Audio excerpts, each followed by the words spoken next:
Hey, it's Tesla Canuck here. Had an idea for a video this weekend. It's a long weekend here in Canada where I live. So what better way to test out Autopilot in traffic that is way worse, in my opinion, than rush hour traffic. And that's weekend, cottage, long weekend traffic. This is going to be brutal, but it's going to be a great test for Autopilot. Let's see what it can do. So let's turn on Navigate on Autopilot. And I am currently heading towards Parry Sound. And that is a destination for weekend cottage owners. I'm not sure if it's called cottage or cabins in other places in the world, but basically it's where people go. They have a second home. They kind of vacation up in the boonies, up in the mountains, well, we don't have any mountains here, but up where all the lakes are, do some boating, do some fishing, all that kind of good stuff. So we're going to see a lot of cars. We're probably going to see people hauling boats, some other weird trailers, I'm sure. So it'll be an excellent test for Navigate on Autopilot. So first, before we get too much into it, let's take a look at the settings. Let me just turn it on here. We'll take a look at the settings. Okay, so for the purpose of this experiment here, I'm just going to go on average speed-based lane changes. And I'm not going to require lane change confirmation. Yep, okay, so that's good. We're all set. And yeah, we're going to see some good traffic, I'm pretty sure. So let's see what the Model 3 can do. I'm going to sit back and going to let the Tesla Model 3 do the driving. I'll only intervene if it's going to crash into something. But to be honest with you, I've never had it go to try to crash into anything. So I'm pretty confident I'm not going to have a problem there. There are a couple of things, like little quirks about Autopilot that I'm hoping we'll pick up on camera during this little trip here. Very kind of mild nuisances, if you will. And you have to put that in context, because when I say a mild nuisance, there's still nothing else like Tesla Autopilot in any other vehicle. I'm sure, some Cadillac owners might disagree, the ones that have Super Cruise. Super Cruise is very different. I'm not knocking it necessarily.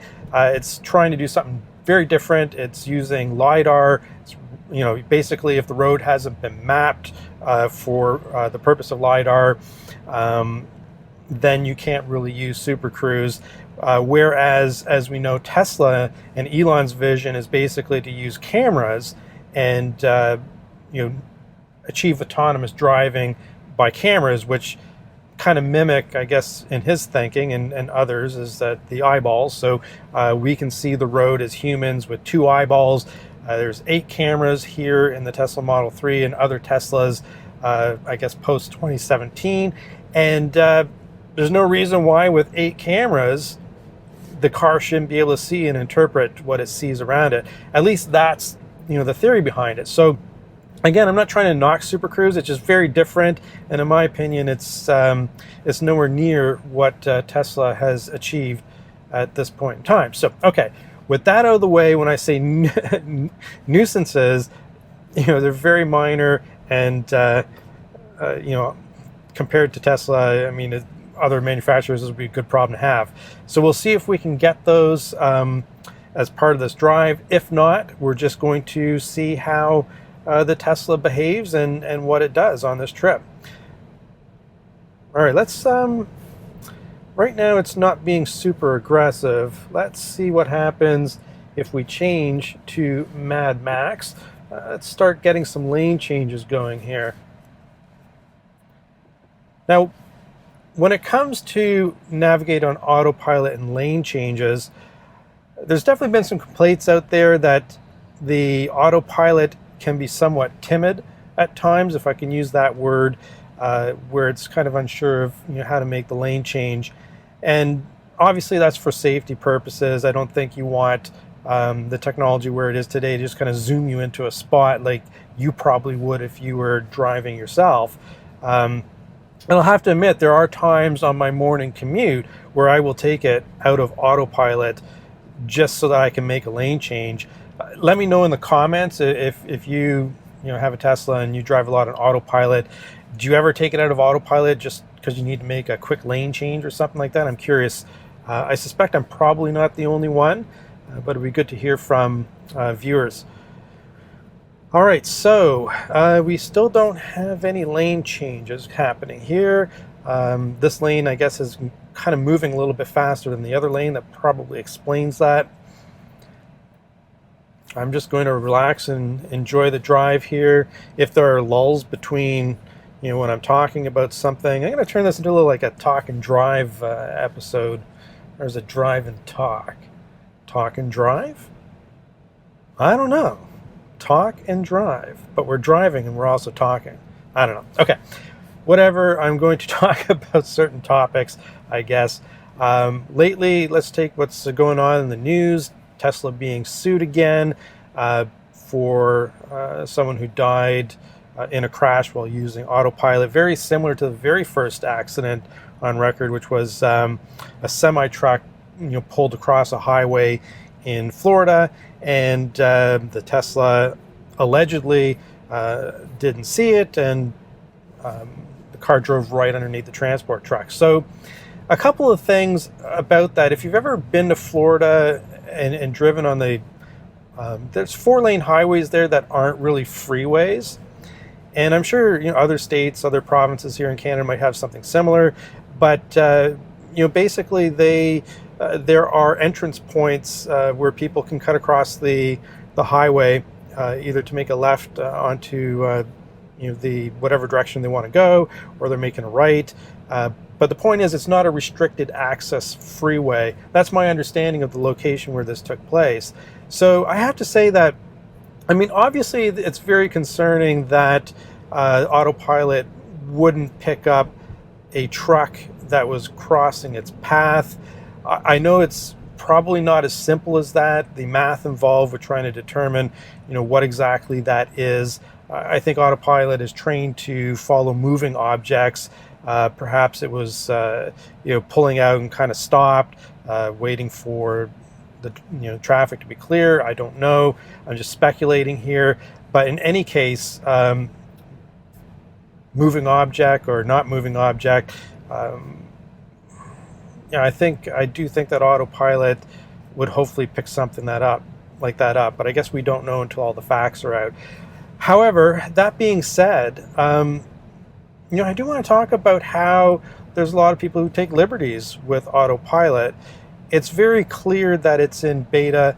Anyone who's driven a Tesla on autopilot knows it's in beta, just by the way it behaves sometimes. And there are times where it screams at you to take over because it is in beta. And you need to be prepared to take over when you're in autopilot. So you can't discount the driver error in a situation like that, even though you would like to think that the technology could have picked up that obstacle in its path. So I don't know, two rights or two wrongs don't make a right. It's terrible and tragic that somebody lost their life, but I think it's also a good opportunity to remind people that when you're using autopilot, at least now until it's baked further, or further along the autonomous driving journey, is you have to pay attention. You can't, stuff an orange or something or a water bottle into the steering wheel and have a snooze. You can't do that today. And I think people who are taking advantage of circumventing the system are probably doing themselves a huge risk, and they're also putting the brand at risk. So, public service announcement. Don't circumvent the autopilot, safety features or safeguards that are in place. All right. Anyhow, we just made our first lane change in this traffic here, and it was nice and smooth. While I was talking, I also was checking the mirrors here because I want to eat my own dog food. I do pay attention when I'm on autopilot, even if I'm filming a video, I'm actually extra hyper vigilant because I'm doing a few different things at once. But okay, yeah, that's it for now. So I will chime back in, fast forward, where there's a lull here, and I'll keep chatting with you guys.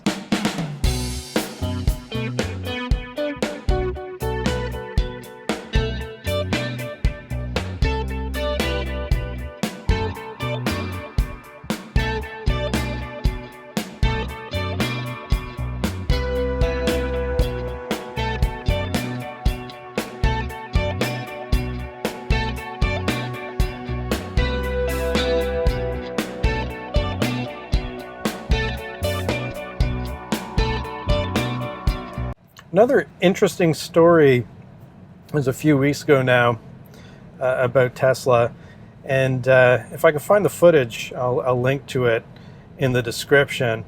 And maybe many of you have already seen this footage, but basically a pickup truck was, I don't know, freaking out behind a Tesla Model X, and started road raging, and I guess their idea was to get around the Model X and to cut it off. But the pickup truck driver misjudged the distances, I guess, right? And basically drove sideways right into the Model X and literally bounced off of the Model X. And I thought that was really interesting because the Model X is a very heavy vehicle. I mean, pickup trucks are heavy as well. But to see that happen the way it did, I don't know if it was just a fluke or if the Model X is just that heavy and stable with the low center of gravity because of where the battery is, that the pickup truck just bounced off of it. So yeah, that was very interesting. My wife drives Model X, and she thought that was pretty amazing because she feels pretty safe in the Model X. But but again, another story about people road raging against. We assume at this point it was because it was a Tesla. Could have been perhaps the way the person was driving that set the other person off. But regardless, what are you road raging about, right? I know it sucks. I know traffic sucks. Being behind somebody going slow sucks. There's no doubt about that. But we're really devolving as human beings, where we are going to just spin out of control, go to 11, right, and just start freaking out and put other people's lives in danger. So it's not an isolated thing. It happens just about everywhere. I mean, I know it happens a lot in the United States. You hear about it. It happens here in Canada. We're supposed to be polite here, but we have our fair share of road ragers. I'd be very curious how common road rage is outside of North America. And if you're watching and you're from Europe or some other place, Asia, outside of North America, I'd love to know in the comments. Let me know. Do you see a lot of road rage happening where you live, or is this just because in North America we're just wound up? We don't know how to relax or something, and we just freak out behind the wheel. Let me know in the comments.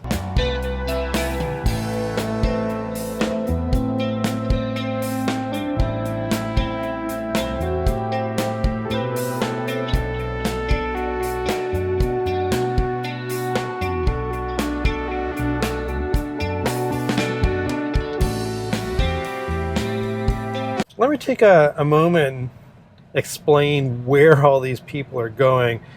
So right now it's Friday, August the 2nd. Well, let's hope it's the 2nd. And it's a long weekend in Canada, so Monday's a holiday. And all these people here are going up to what we call cottage country. And it's north of Toronto, Ontario, Canada. And the main allure is that there are a lot of freshwater lakes north of Toronto, and just some beautiful, um, locations that are just out in the woods, so to speak, right? And lots of opportunity to do outdoor sports, particularly water sports. So a lot of water skiing, boating, just basically anything you could do on the water for fun, kayaking, canoeing, you name it, right?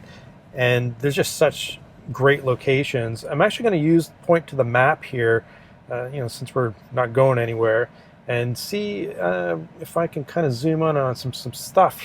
Oh, I can't say that. Zoom in on some stuff here on the map. Let's see if we can change that to. Yes, satellite view. Okay, excellent. Okay, so we are on a highway called the 400 right now. We're heading north. So as we follow the highway here, we'll start to get into some of the cottage country with lakes and water. Oh, there we go. Okay, so what do we got here? Forest Harbor. Let me just see where I am. War Machine. Port Severn.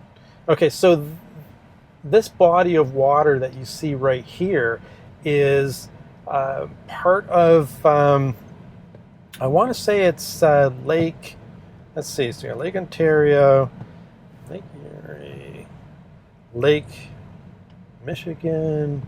Which freaking lake is this? God, I got to go back to grade school.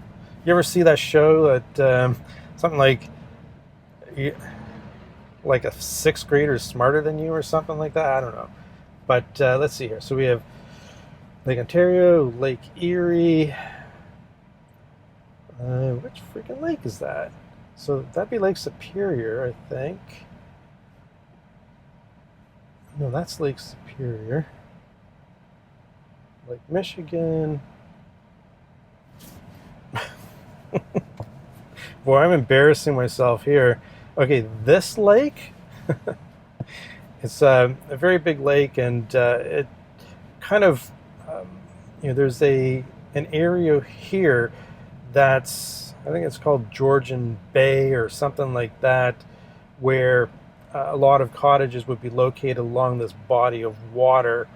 And it's big water, really, it's huge, and lots of places to boat and do some stuff there. I'm more familiar with this area right here, which is an area called Honey Harbor. So that's the area that I'm familiar with. And there's a beautiful island here. It's called Beausoleil Island. And a lot of times you can boat right to this island. It's got a sandy beach. Really, it's quite beautiful. Some other great places that I've been boating, Giant's Tomb. Again, there are some places there that where you can dock your boat or beach your boat, really. And it's like a really sandy, shallow, sandy bottom. So you can just bring your boat right up. And I tell you, like some of the beaches there and the color of the water, you'd swear that you were in the Caribbean. But anyhow, that's basically a short story of where all these people are going. And this is not unusual. This is typical for a long weekend. And it's great to have Autopilot. Even though you're paying attention, like I said before, and all this kind of stuff, it just takes some of the stress away from doing this kind of thing. So I can't imagine now, having used Autopilot, doing a similar trip without it. Just makes it so much easier to have the car kind of doing its thing, right? But yeah, that's where all these people are going. Normally at this time of day, if it wasn't a long weekend, it wasn't a Friday, it'd be like wide open at this hour. It would not be like this. So we are passing through a town here called Barrie. And I know, there's quite a few of my viewers are from Barrie. So shout out to my friends there in Barrie. And yeah, it's a town about 150,000, 160,000 people, maybe a little bit more. It's really grown a lot in the past, might be over 200,000 now. I don't know. But yeah, it's usually not like this every day.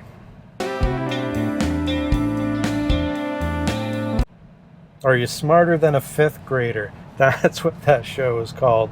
And it's like, that's a really great example. So I haven't thought about the Great Lakes since grade school. So, I know there's 5 of them. I can, still name them all, but which one that was, I'm going to have to look it up. Guess I'm not as smart as a fifth grader.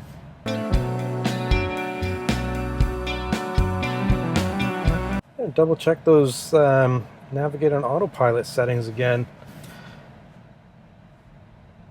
In Mad Max mode, it usually just makes lane changes every 10 seconds. So I really don't know what's going on here, unless in a subsequent release, since the last time I did a video about Mad Max mode, that Tesla has tamed it down a little bit. I'm very surprised that it hasn't been dodging in and out. That being said, the traffic is pretty thick, but it should be making some moves. I don't know, what do you think? If you're familiar with Navigate on Autopilot on Mad Max, are you surprised that it's not making more moves? I'm surprised. So I think I've run out of Tesla topics to talk to you guys about right now, and I don't want to post a 90-minute movie. So I think what I'll do is I'll end the video at this point. I think you guys got a flavor of what it's like to drive on autopilot in really shite traffic like this. It's been rather docile today compared to how it normally is. I can't explain, I don't know why. But yeah, that's it. So have a great weekend, everybody. Be safe. Hit that subscribe button. Tesla Canuck, over and out.